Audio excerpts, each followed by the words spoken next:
and you're watching Perfect Fitness TV. So I'm just responding to one of the comments, which was, how do we stretch out tight hip flexors, okay? It's very common that a lot of people have tight hip flexors because we sit all the time. We sit way too much. So first of all, stand up, and here's a great way to stretch.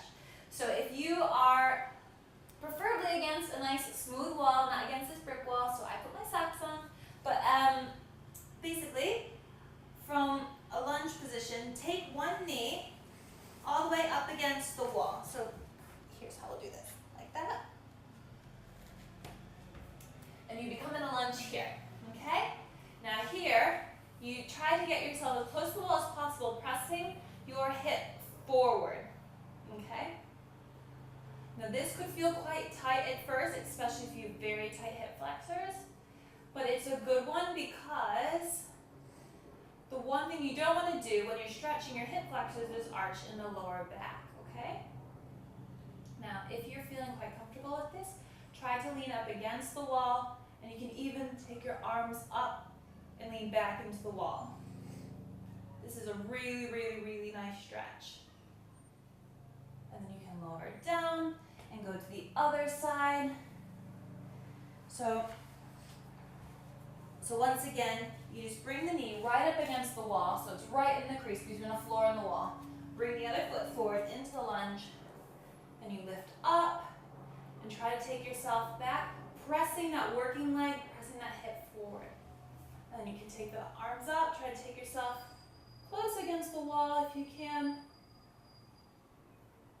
And that will gradually get better every single day.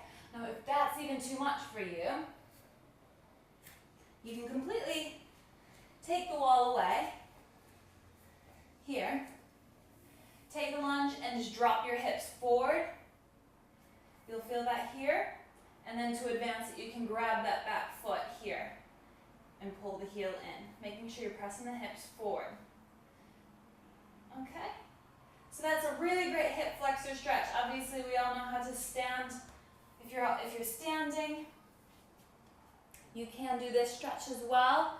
This is what, the thing is a lot of people don't tend to feel this. You don't actually feel the stretch. So what you want to think is pressing the hips, the tailbone down, tucking the tailbone under, keeping the knees together. Like I said, if you need to go deeper, then get against the wall. It's like the best way to do that if you're by yourself, if you don't have a partner to help stretch you. So that's great. Or doing the same thing lying on your front. So, but like I said, you can't get that little bit extra movement in there. So getting up against the wall, best way to stretch out your hip flexors. And I've seen the quickest increase in flexibility doing that exercise in clients. Okay, so have a go with that. Let me know how you get on. Like I said, you have to take this little by little because if you are quite stiff in the hip flexors, that will be quite a challenge. So take it one step at a time, okay? Thanks for watching. I'm Kristen, and you're watching Perfect Fitness TV.